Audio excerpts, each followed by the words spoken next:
বন্ধুরা, আমরা যখন ভগবানের দ্বারা প্রেরিত হয়ে মাতৃগর্ভ এসে উপস্থিত হয়, তারপর আস্তে আস্তে বড় হয়ে যখন এই ধরিত্রীর বুকে জন্ম নেওয়ার সময় হয়, তখন ভগবানের সঙ্গে আমাদের একবার দেখা হয়। তখন আমরা তার কাছে প্রতিজ্ঞাবদ্ধ থাকি, আমরা যেন আজীবন তার নামগান প্রচার করি, তার দেখানো ধর্মের পথ অনুসরণ করি।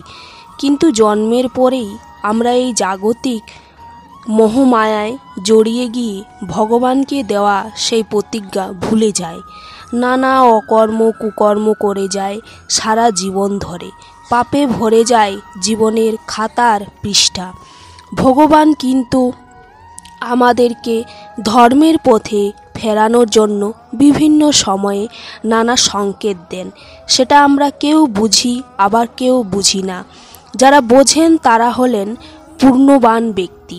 সেই সব পূর্ণবান ব্যক্তিরা তাদের সেই উপলব্ধ জ্ঞান ভাণ্ডারে আমাদের জন্য যে 3টি বিশেষ কর্মের কথা বলে গেছেন, সেগুলোর দ্বারা আমরা খুব সহজেই ভগবানকে খুশি করে তার কৃপা লাভ করতে পারব।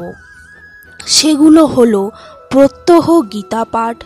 হে বন্ধুরা, আমরা যদি প্রতিদিন গীতা পাঠ করতে পারি, তাহলে স্বয়ং শ্রীকৃষ্ণের মুখনিসৃত বাণীগুলিকে শুনতে ও দেখতে পারব।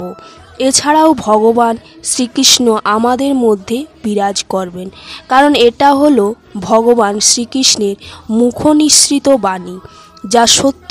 এর থেকে আরও সত্য আরও পৃথিবীতে কিছু নেই, এটা আমরা সকলেই জানি।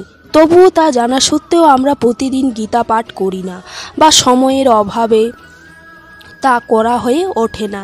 কিন্তু সকল মোহমায়া ত্যাগ করে প্রত্যহ সকালে স্নান করে গীতা পাঠ করা উচিত। যদি তাও না করতে পারেন, সারাদিনের মধ্যে যে কোনো সময় বের করে নিয়ে গীতা পাঠ করুন। সময় কম থাকলে একটা মাত্র শ্লোক পাঠ করুন, দেখবেন আপনার অন্তর্দৃষ্টি খুলে যাবে। আপনি বুঝবেন আপনিও যে ভগবানের অংশ, সেই জ্ঞানচক্ষু খুলে যাবে। তাই ভগবান শ্রীকৃষ্ণকে খুশি করতে সারাদিন একবার গীতা পাঠ করুন। এর পরের যে কাজটা আমরা করতে পারি ভগবান শ্রীকৃষ্ণকে খুশি করতে, তা হলো আমাদের বাড়িতে যে গৌমাতা আছেন, সেই গৌমাতাকে আমাদের সনাতন ধর্মে গর্ভধারিণী মাতার পরেই স্থান দেওয়া হয়। তাকেও আমরা ভগবানের স্থান দিয়ে থাকি।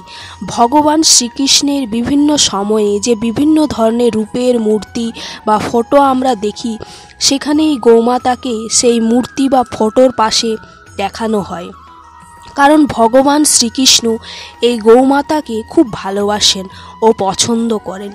এই গৌমাতাকে আমরা যদি প্রতিদিন একটা করে রুটি নিবেদন করি, যদিও অবশ্য এখন সবার বাড়িতে গৌমাতা নেই, কিন্তু পাড়ায় তো কারো বাড়িতে আছে, সেখানে গিয়েও যদি একটি করে রুটি রোজ দিতে পারেন, তাহলে দেখবেন ভগবান শ্রীকৃষ্ণ খুশি হবেন, আপনাদের কৃপা করবেন, পাশে থাকবেন।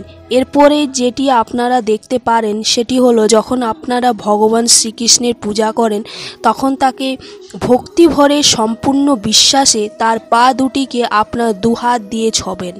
সেই মূর্তি মাটির বা ধাতুর যাই হোক না কেন, দেখবেন তখন আপনি একটি শীতল অনুভূতি পাবেন এবং এক সুন্দর গন্ধ আপনার কাছে আসবে। গন্ধটা হলো চন্দন ও তুলসী মিশ্রিত একটা সুগন্ধ, যে গন্ধটা আপনি হয়তো ব্যবহারই করেননি। এই গন্ধটা যদি আপনি পান, তবে ভগবান শ্রীকৃষ্ণের কৃপা লাভ করবেনই করবেন। প্রতিদিন পূজার সময় এই কাজটা অবশ্যই ভক্তি ভরে করুন।